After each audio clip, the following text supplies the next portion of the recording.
Welcome to the Protector Culture Podcast with Jimmy Graham.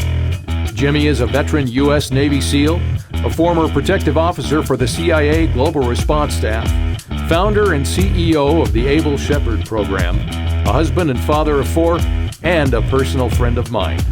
Now here's Jimmy. Welcome back to the Protector Culture Podcast with Jimmy Graham. I'm your host, Jimmy Graham, joined once again by Melissa Papulias, the operations manager at Able Shepherd. Hey, Melissa. How's it going? It's going good. Great. Welcome back, guys. We are here this evening, and we just wanted to bring to light some important training aspects. We did this video back in October of 2019 at a local church. We went through some scenarios, and just in light of things that are happening in the community, we want to talk about, the safety of, grocery store shopping and, being in public and in churches and schools. So we're going to break that down for you today. Yeah, so when we did this, we want to be absolutely respectful. This isn't the Monday morning quarterbacking. This is what we do. This is what we do all day, every day, except for Sundays, is we try to prepare people to take care of one another. Now, when we first launched this back in 2012, I believe we were early because we weren't in the same place. But as we continue to do this, and that's kind of a point we want to make, in 2019, we were teaching things like deconflicting with the first responders. We believe that we're immediate responders. If you're already standing there, you're an immediate responder, and we are partnered with law enforcement. It means if there's an EMS person, we are on the same team, so that we must know how to transfer that duty over safely. So, I've heard people say at law enforcement buddies saying, Jimmy, if you're standing there with a firearm, I'm going to shoot you. Very irresponsible statement. So if that's the case and you believe that, maybe you need to be looking for a new line of work. I don't have a whole lot of sense of humor about this stuff. Meaning that if we are on the same team and I'm defending my children, which is the same thing that you would do whether you have a badge on or not, and then more good guys show up, there should be some responsible transfer of duty. So that's what we're going to be talking about. And you mentioned the grocery store shooting. As you know, we got bombarded with people saying, my wife doesn't want to go shopping. Right. Because that one, in my opinion, and I'll ask you about this, it hit everybody, and there's two main reasons I believe. I believe one is because it wasn't like a bar or a nightclub or like it's easy to justify I don't go to those places. I'll just stay away from those places. This is a grocery store. We all have to eat. The other thing was caught on video. Correct. So people that look like us were laying on the ground in a place that's not far from us in Colorado. It made it very personal. Correct. So it was hard to let go of, and people really, it affected them. Yeah. And you as a wife and mother, how did you respond to that? Well, it just brought a lot to perspective for myself as, the training is the number one thing. For me, being a protector and having those feelings, I know that I could be one of those people that could go in. There's people out there that might not have that same feeling, but maybe they're going to leave the scene and take my kids or their own kids with them. So it's just really being able to gauge that and understand where you fit into that. But the training is the first part. Yeah, we've said this on the radio, and it was on the radio and the news. Sometimes it gets clipped, doesn't it? But again, as a public safety message, we respect the fact that recently we had in Arvada a Good Samaritan that did the right thing and got involved and absolutely saved lives. In doing so, he lost his life. Deconfliction, just a misunderstanding between good guys, and he lost his life. So we would just want to make sure that we're being respectful of that. But our objective is this, almost like a public safety announcement, is if you are going to make these decisions, you must understand certain things. I tell people, you can't have tactics training and skip the tactics. There must be skills that get employed to make correct tactics. So this has been proven time and time again. We call them lessons learned in blood in the military, the CIA, all these places where that I've worked to help put this stuff together. So on that, people needed to hear that it was okay. If you're in a situation like the grocery store, I've said it this way, if you run out of there to save your own life, good. Okay, that's what you're supposed to do. You're supposed to get out of there and save your life and get out of harm's way. Now, if you take your kids with you, that's better, right? And don't leave your kids, take them with you. If you take a stranger's kids, hey kids, come with me, or just anybody, and you help them, even better yet. Every time you do that, it puts you in a little more risk for you personally, your personal safety, but then you are able to help somebody else, right? But again, back up. There's nothing wrong with you just running. If it was just you and you just ran out of there, you shouldn't feel like a coward. You shouldn't feel like maybe you should have X, because that'll haunt you for all your days. But some of us feel called as protectors. If you have invested the time and you're comfortable with that training and you feel like you could neutralize the threat, Now you save everybody. If there's one shooter, you neutralize a shooter, even the guy that's hidden in the back in the cereal aisle, you save them too. So that's the thing that we're talking about. A lot of people say they are, and then we put them in scenarios and we show them that they've been shooting at paper targets for a long time and calling that tactics, and it just doesn't work. It fails you at some point. So reality-based training is what we do. We did this again in 2019 with an emphasis on deconflicting from immediate responders, deconflicting with first responders, like the paid folks that come and help us if they're available. And that was important when we just talked to the local school. Right. Some people say we just got to hold down the fort for 3 to 5 minutes because that's our response time in this area. No, you should switch it and say, if they don't come, we're still okay. We've got a game plan. And if they do, it's even better. Because the reality of the facts are, if something really happened and it was a mass casualty, they might not be coming. It means you call 911 to protect kids in a school and no one shows up. You better have a plan still. Because now the truth is, it's back to you. And it's your responsibility to protect those folks. So if you would humor us, we're gonna play this. It's about 2 hours, 47 minutes, 2 minutes, 47 seconds. Yes. So just a couple minutes to just play. We're gonna let it run its entirety because it is an impactful video. We made it that way. We wanted it to get people's attention, but it's very important that we set this up, that we talk about it and show you exactly what we were pointing out and things that you may or may not have thought of. So here we go.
So we're gonna go through that again. Like I said, we wanted it to be impactful. We wanted to get lessons learned, and quite frankly, when we did the training on it, we can teach people, hey, your first objective is to neutralize a threat, right? There's a threat, there's somebody that's hurting people, right? So we gotta make that stop. So you do that. Your next objective better be to deconflict with first responders. So people are coming in there, we got what are they thinking when they show up? If you have in a church or a school, or you have a faculty and you have radios, it's a great idea to have one of the greeters or somebody with a level head in an emergency to let you know when police are on the scene. Because now it's life and death between deconflicting with good guys. So what we don't want to have is two people with good intentions. Both people had the same objective of defending innocent human life, and now they hurt each other. Right? So it's called deconfliction. That's what we want to make sure that we're doing. We can't have two teams, what they call it hunting. Two teams hunting properly, and they meet on a corner, they're going to kill each other. So we need to make sure that we know who's already in there, and if a radio can say, hey, BK, police are on the scene, that changes everything. That means there needs to be this transfer of duty right now, and it must be safe because we don't want good guys on either side getting hurt. That's the reality. Because the reality is, if they show up and it's an active situation, you may end up shooting each other. Now, I know that we see the news and we see all these perfect, hey, it was a perfect, seamless, and thank you for law enforcement, and we should respect them. But I know the police officers that were on the scene, and it was not the case. And in many of these, it's like this was soup sandwich. I almost got shot by 5 different people that had already been cleared, and people are whatever. So it's time to be honest about that, because whoever wins at the end of the day is our kids, right? So we got to make sure that we literally call people out. And what we said in this last meeting, show me. I get it. You've got a good piece of paper. You showed me all this stuff. And you guys shoot guns once in a while. Show me. Let's go do it. Let's put you in a scenario, and let's see if you can actually do this. Because if you can't do it, you shouldn't have the job. Period. So that's just responsible on any job. So we're going to walk back through it and take a look at it. And I'm going to pause it throughout and kind of point out what we're talking about, and then we'll sum it up. So briefing with all the role players, safety brief, special event, November 16th, 2019. Good, way before the fact. Like I said, this is what we do. We talked about a protector. We talked about protectors. This is 2 people that happen to be in the church that are those good Samaritan types, and then they get up and they start working together. Now, if they've communicated properly, then they can effectively work well together. And if they haven't, we call it uniform, safe, and accurate. So the USA standard, uniform, safe, and accurate. It means uniform, we're on the same page. So you've seen how everybody moves, and you were just in a scenario tonight, all that stuff. We can get people, and it doesn't matter what church they're from, if they train together, I can assume by your body posture that you're gonna do certain things. So we have to understand that, or else you get chaos. You zig when I zagged, and we end up pointing guns at each other, it just turns into a mess. So it's very unpredictable. So safe, you must be safe with a firearm, or you shouldn't have one. You know, I tell people, I'm not going to call you to come help my family in an emergency when you accidentally might pump one into my daughter's stomach. Okay, I wanted help and you came and you hurt. So if you're not safe with a firearm, we skip some pieces. And then accurate. That means under stress, when your heart's beating, you need to be able to shoot, accurately for time. So we're going to time you. Get some stress going on, and then we need you to perform, because there's no way we're going to be able to replicate the stress you're going to be feeling if it's life and death. Right? So we need to mimic that. So now people are fleeing out of the building. You've got a half a second to assess who's running out of here. You got a firearm in your hands, knowing that somebody might mistake you. And again, I've told those people that say, hey, Jimmy, if you're doing that, you might get hurt. Right, but if it's my children, my loved ones, I don't have a choice. And that's what people they miss that unless you talk about their kids. And they go, I'm going. What if a cop shoots you? I get it. I don't want to get shot by a police officer, but you're not here right now, and these are my kids. I must go. Right. So if I go and do that, I do want to have other mechanisms in place to let me know when it's time to do that deconfliction. Because honestly, you don't know. If one was driving by, it might be 10 seconds, like a 30-second response time or something like that. If there's something going on in town that was bigger than this, and I'm at a small church or school, they might not be coming. There's nobody left. Everybody's busy. That means you have the entire scene from start to finish, and no one is coming. So we have to be prepared for that. And if they do show up, it just gets better. Okay, I hand it over to them. They do their job. So here's these 2 guys coming down the stairs, responding to, they don't know what, they hear gunshots, they turn. And what people need to understand is when they pop in that room, they've got literally, we call it half a second. You've got half a second to assess what's going on in your area of responsibility. If you wait 1 full second, you might get shot. If you cut the corner on your half second, you might shoot an innocent kid. So it really is right now in the threshold of that door, we call it, they get the rest of the story. The rest of the story is there's a guy standing here and he's shooting people, and you neutralize the threat. It means there was a threat, can I shoot him? You have to ask yourself, what would happen if I didn't? He would keep shooting people, then shoot him. How many times? Till threat stops. Till the threat stops. Then you stop shooting, you reassess and relocate. It means I might have to move, I might have to say link to me, my kids link to me. We get to a more secure place and we look for his buddy. Call it +1. Here's one, where's the other guy? Even if there's not anybody, you should be prepared for that other person. So these people, they decide to take with them and get them out of this room, so they simply say link to me. We put this package, this person, in with, say link to this person. We got a person in front, a person in back, and they're in the middle. Maybe it's a child and they're wounded. They're going to be in the center of what we call our perimeter as we're mobile and going to get them outside. So that's what they're attempting to do here. These guys, they come across a couple ladies. One of them is wounded, so she's, and she's going to explain to them, what kind of bleeding it is to prep them on that emergency medical side of the house. She directs somebody to a first aid kit that's pre-staged, and that's a big deal, is having the correct emergency medical supplies on hand. We primarily talk about tourniquets, wound packing, and chest seals. So those are things that you could do. People think that, in a crisis, we're going to leave it to the cops or we're going to leave it to the EMS. We say it this way: everybody in a crisis has a role. Everybody has a job. So if somebody's bleeding next to you and all you can do is put a tourniquet on and make them stop bleeding, you may have saved their life. This may take several minutes or even hours to get them the help they need, depending on the severity of the situation. So they don't have hours worth of bleeding in them. So you need to, that blood, we tell people, they don't need a tourniquet, they need a surgeon. So if you put that tourniquet on there and you keep that blood in there, then the surgeon has something to deal with, a person who's still alive, who's still circulating oxygenated blood through their system. So we get it on what we call high and tight, hasty tourniquet, put it on, while still watching. Now this says police arrive on scene. This is exactly what we're talking about. We have to think about this before the fact. What happens when the police show up? What happens when those first responders show up and people are already dealing with an emergency because they simply didn't have a choice? So when they come in, what do you think these guys are thinking? As they're running out, bloody people are running out the front door, a mass hysteria, people are screaming and all that. The first team, called the contact team, they have to ignore all that. They have to assess it so they don't get hurt, but then walk right past it when everything in them, as first responders, says stop and help this person. There's a bigger thing going on right now. They got to go neutralize the threat. So they have to push past, all their instincts, put those aside, and then go try to neutralize this threat. They're going to really pick a fight. They got to go neutralize what's the compounding problem as people are getting hurt. So they have visualized somebody in there indiscriminately hurting people. And if you're standing there with a firearm when they see you, you're probably getting shot. So that's not really, it's almost too much to ask. In that half a second, you turn, somebody fits the bill. Now, there are other cues to look for, but to the untrained eye, they're just going to respond. Why? Because their life depends on it. So you can't really blame them for doing that. So when the police arrive on scene, what they should be hearing coming down these steps before they make this corner: we're over here, help! Get your voice out there, because you don't want to surprise them on a corner, because it could prove fatal. So I don't want to present a picture of someone with a firearm that looks like the picture in their head. I want to look, there's an unwritten rule that says hands up.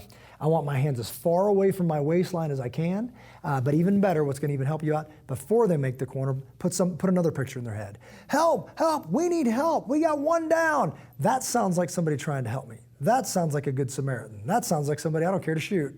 So now there's another option. What if there's a good guy in here and you placed it there? So when they turn the corner, it's not that heightened level of response, right? So Jimmy, in this spot, and we're going to lead into that scene, is when you're approaching that, what am I doing with that firearm? So, excellent question. I've heard people say, throw it down. Don't throw it down, right? So you throw it into a bush. I've heard people literally say, throw that into a bush. And I'm like, okay, now the police show up. They make entry, you see the shooter, there's another shooter, and then they direct them into the room you're in. So if they run in, you need to be able to defend yourself. So you need to be able to respond quickly if the shooter comes in, if there's a threat and enters the room. So they call that, so we talk about the hot zone, cold zone, warm zone. The way that I teach that is the cold zone has been checked and secured and protected. It means nobody's in here. And then you post somebody to make sure nobody can come in there. You can't call it cold. This is a safe area, then leave. Because if the guy walks in, guess what? It just became hot. So the hot area is the area where the bad guy is. Say in this scenario is in a church. Problem is we don't know. So the warm area is anywhere he could be. So you could be standing in a room and do nothing and it becomes hot. Why? Because he walked in the door. So you got to be ready for that. Okay. So we teach to holster. So I've heard people say, you don't need to have a holster that you can holster quickly without looking, because why would you holster if there's still a threat? No, you may have to holster to save your life. So if you can put it in a holster, that's why we start a lot of our drills from the holster. If I go into the holster, then I want to get my hands up as far away from my belt line as I can. Even that hip, I want it to be away from what the police are going to see. So I'm going to turn my body so they don't see a gun at all, not even on my hip, hands as high as they can, and I'm going to start talking. So excellent question. So again, somebody runs in there, the area I'm in becomes hot, and I threw my gun in a bush. You're a dead man, right? So we got to make sure that we can do that. So excellent question is not having that firearm, especially in your hand. Yeah. So they turn the corner, hopefully finger off the trigger, and they're going to do their primary and secondary sweep, and then they see you standing there. But again, everything you can, hopefully even before, prepping the room for what they might see as a good guy, hands are all the way up. Right here, this is the excellent example, because this is what we teach. We can see that gun, but the police can't. So he stood that way for a reason, got his hands nice and high, started talking. So when they come around the corner, if that finger bends like this, it comes back out. So having time off the trigger to not fire somebody who's actually helping you do your job. securing that thing, already has a shooter down, all that stuff's talking, all that stuff. This guy is on your team, you don't want to shoot him.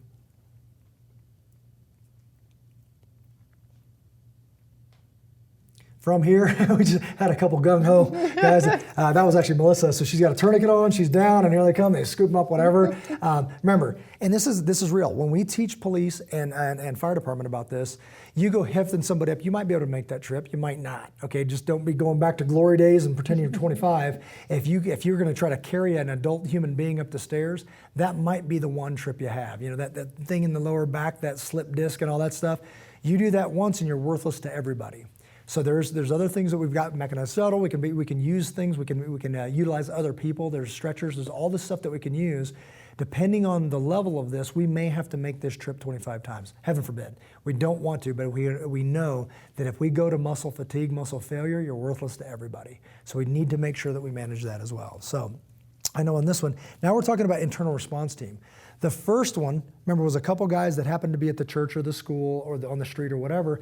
Good Samaritans that got involved. Now we're talking internal response team, meaning this is the team. This is the team that trains. This is the team that knows the real estate. This is the team that works together. This is the team that can read everybody's body language. So very similar to what. Yeah, and I think this is becoming more popular. A lot of churches are going to or building internal security teams. Even schools, most recently we've met with a couple schools where they want to build that internal security team. So this is just another approach to that. Yeah. So when we talk about emergency readiness is response is we use that because it's recognized. That's what people use, right?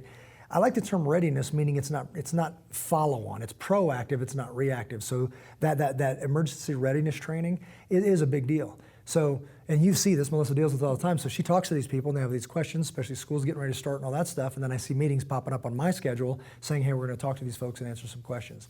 This is the thing that we put out there. In 2012, we suggested that the response, like the readiness team, be on property already. Perhaps it's a collateral duty for your maintenance guy. Perhaps you have some vets working in that school or church. Perhaps it's just those people that, and I don't even like pushing the vet and former police officer.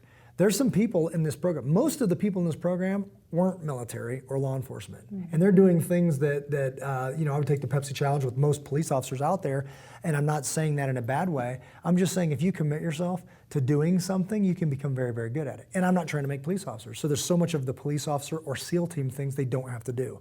We just do this. We just do the take care of one another. So this us and them has got to go. That's just, I'm done with it because it's hurting, it's killing our children.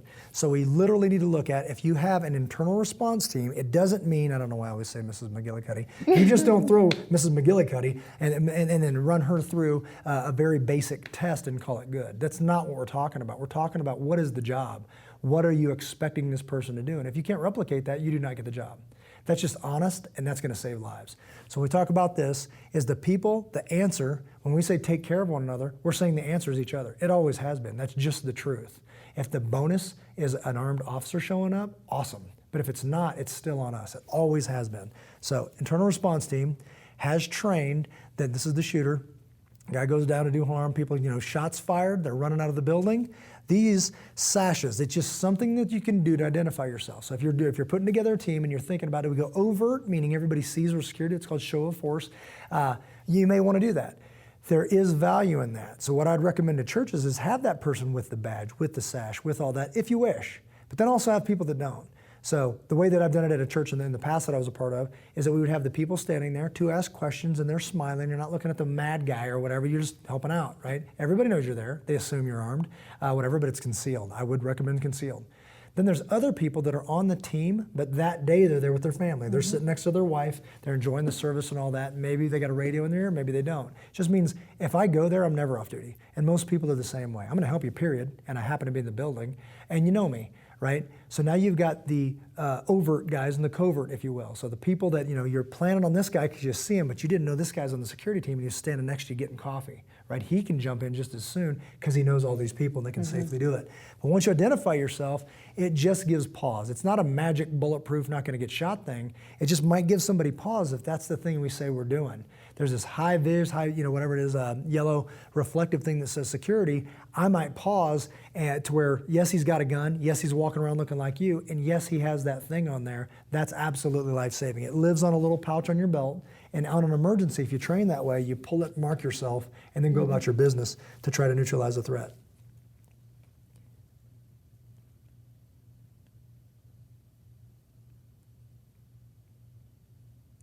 Good. Make an entry. We call it T360. So T360 means together 360 degrees. It means you need to be able to move.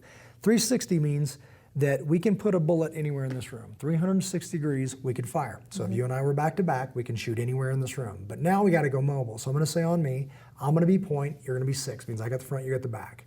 And now we're moving. So as we're moving, you can walk forward, but you got to look back. I'm going to walk forward, look forward. That means if anything jumps out of us, somebody sees it. Because if you don't see it, you're not going to respond to it. So we got to be able to do that while moving, even upstairs and all that. And then when we go through a door, we want to come through with as much power and energy as we can, because that's going to dominate that room. Team of 4 was just shown. Team of 2, it's kind of whatever you got. It might be just yourself. If it's just yourself, you're walking and within 3 seconds checking your own 6 or behind you very regularly. That's what Joseph was just doing.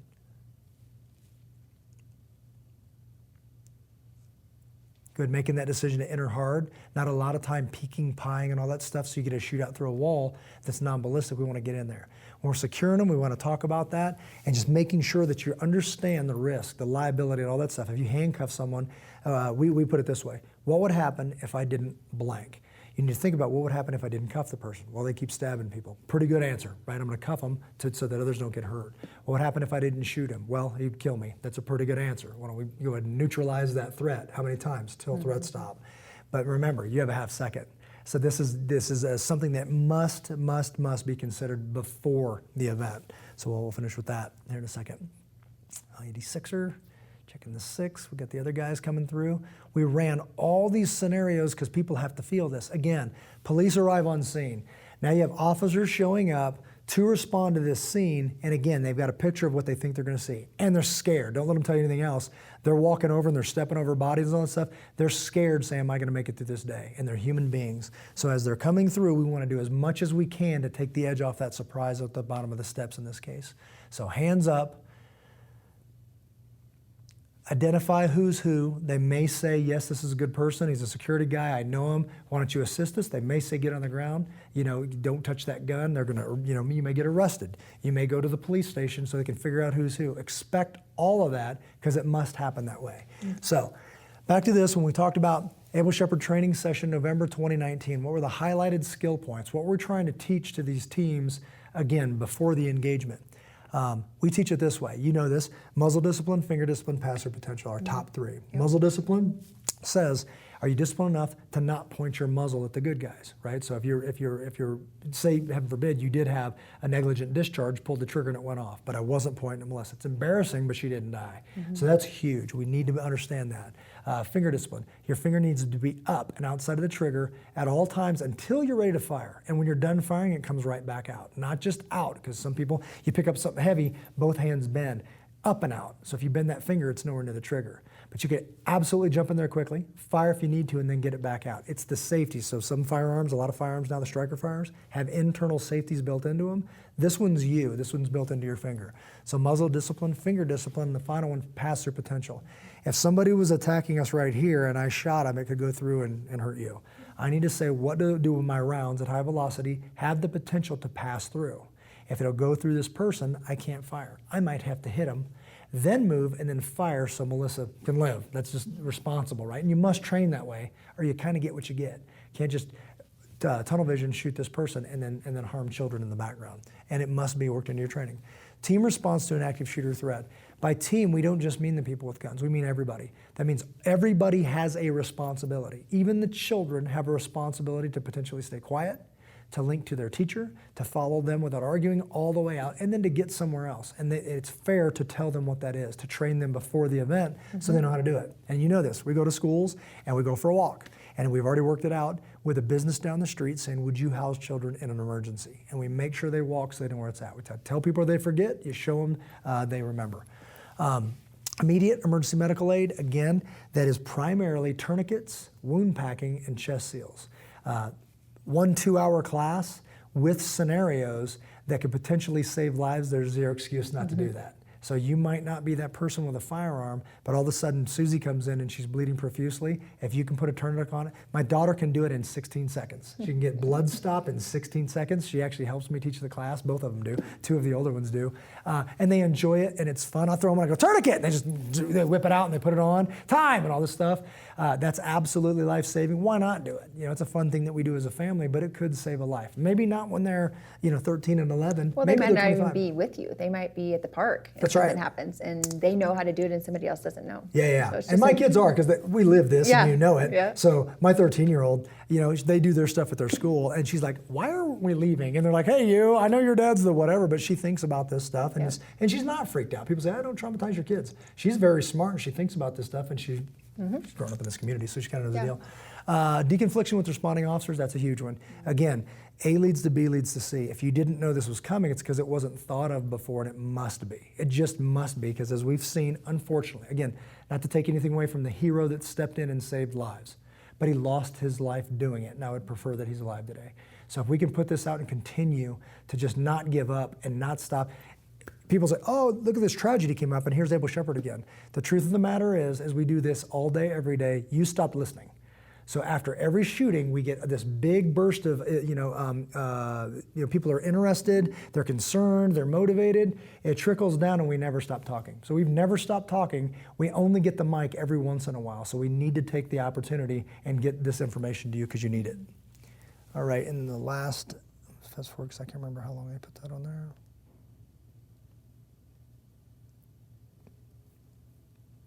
All right. At Abel Shepherd, we believe that all protectors should prepare and equip themselves before an emergency. Again, the parking lot, entering a building is not the time for training. You have to know. It's test day now. On me, walk in, and the whole team needs to know what you're doing by your body posture. Through reality-based training, reality-based scenario training, we help responsible individuals develop the skills necessary to effectively take care of one another. Again, our goal, our motto, our ethos for the business and everything is simply take care of one another. So we're very serious about that. Questions, concerns, it's a lot of information. It is. And we're passionate about it, and you need to know this. I was just a couple of things. One was in regards to specifically that group training. Is it just a one and done training, or should they be training repetitively on a monthly basis? How does that work? So the way we built that, and it took years to develop this because I didn't think people would like testing. And the progressive training program is how everyone on an elite level trains. You don't just come in. The people that were allowed to do these scenarios, they didn't show up that day. Like they didn't sign a thing and hey, pay some money and show up. They built up to the skill level to make that safe. So when you see them checking six and you see them walking and saying on me and doing all that stuff, there's a progressive program that we call the first phase is static pistol. You're going to stand there and figure out your gun in a safe manner, and then there's going to be some kind of scenario to drive those home. So that's 3 classes at a test, 4 classes at a test. Then we go into dynamic pistol. Can you move around with another person with a firearm? If you haven't done entries training or any kind of dynamic training, you have no idea how to walk into a building. You can shoot a can, and very good, be at a range and shoot paper and impress everybody while you're standing there. But the second you take a step with a firearm, you're not sure where it goes. You're not sure if you should point it at your wife or not. Neither is she, right? So we have to understand that because, kind of reality dictates. If you're going to go down your hall and check on your daughter, that's a room entry. Everybody thinks SWAT team, SEAL team, all this stuff, injuries. So that sounds kind of door kicker. No, it doesn't. It means at 3 in the morning, if there's a bump in the night, you got to go check it out. You're going to have to enter a room and point your gun somewhere, and it shouldn't be at your daughter. So these are the things that we're kind of talking about. Well, and that also talks about the pass-through potential too. I mean, people in the middle of the night, you're not thinking about where you might be shooting that firearm and where it might actually go through. It might go right through to your children's bedroom. Yeah. So. And shotgun. Do you have a shotgun? I don't think I do. So shotgun. We don't do a lot of shotgun here, but there's a time and a place. I do. BK's like, yes. You have a shotgun. You don't know if you have a shotgun. Whatever. And that's okay. It just means that if you, I've heard this, and these are these myths that we hear, and I wrote a paper on this years ago. It's called "With the Great Power Comes Great Responsibility." It wasn't anti-shotgun. It means that most women that were coming to me and saying, my uncle said to buy a shotgun, and all you need to do is rack it, and the guy's going to run out of your house. And I go, or shoot you with his loaded gun, because you've got an unloaded gun and you rack it, give away your location, he shoots you, whatever. The other thing is they hurt. Yeah. So if people don't know how to shoot them properly, they hurt, which means they don't practice, which means they don't know how to really use it because they're kind of afraid to touch it. And most people that I talk to, most ladies that I talk to, didn't understand that when they fire, there's buckshot, and with distance it grows. So you might be thinking or trained or practiced at this distance, and now somebody's got a hold of your kid. You offset aim as to hit only the guy, but you're used to 5 yards and it's 7. So it opened more and you just shot your kid. There's more to it. It just means if you're going to use it, you can't argue the horsepower of the effectiveness of a shotgun. But man, you got to understand it. Yeah, and you think of, I mean, we live in the rural area, out almost in Kansas, but out there in farmland, most people, that's probably what they arm themselves with is a shotgun. But is that the best? Yeah, there's types of there's different types of ammunition that you must know. But your go-to bump in the night when I grab something, it's probably what I'm most comfortable with. And because it's in a home, it might be what's the most agile. With my pistol, I'm gonna grab my pistol. Period. And if you you train go with outside, it, right? I train with it all the time. Yep. So it's an extension of my arm. You have to do that because when you're groggy and you wake up and you're half awake, and now somebody's got a hold of your daughter, you better know exactly where those rounds are going to go because you've practiced that way. Yep. So many scenarios that we've seen, unfortunately, that have passed out, and I think there's a shift. I think there's a shift in people saying that are being reminded that it's our job to take care of our children, period. And it's our job to take care of each other. And it's a benefit if other people can help. But in 2020, people called the police and nobody showed up. That was a wake-up call. It's like turn on the water and then turn on the tap and water doesn't come out. All of a sudden, it reminds you of how fragile this system is. And even with society right now, and I told somebody today, it's like that knock in your engine. You can ignore it for a while, but it only ends one way, right? So you have to do this. You have to at least consider it of saying there's a better way to live. So if you do a couple things to prepare yourself and invest in yourself, no one can ever take that away. So it's a good way to go. I do see there's you think about the people that might be doing the training. Yeah. There is an increase in our women enrollment into our program. They are finding that they want to be those protectors of themselves, their kids, their family. Sometimes the wife starts the program before the husband. Based on schedule or just based on how they feel. Yep.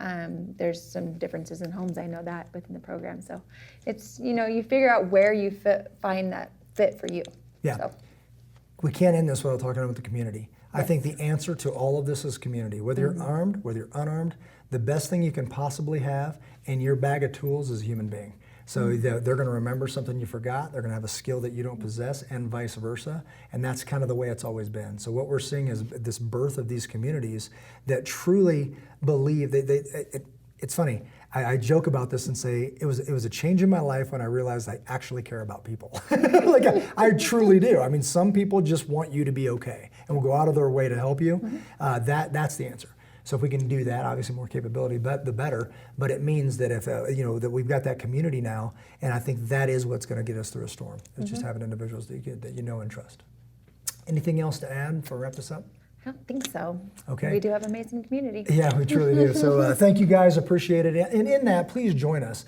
Join us in getting the word out, because what we say here is we create subject matter experts. We're so passionate about this. You learn things when you do them for a living. When it's a hobby, you can only get so far. But when you do them day in and day out, and all of the proposals and all the contracts and all the stuff that we do, we learn every single time we teach, we learn. And then we add that and make it better, a learning experience for everybody that follows. So we're going to continue to do that. We're devoted to it. We truly believe in taking care of one another, and we're not going to stop. Perfect. Good to go? Good to go. All right. Well, thanks a lot, guys. Hit us up with any questions so we can get to those and address those in further podcasts. God bless each and every one of you. We love you guys. Until we see you again, take care.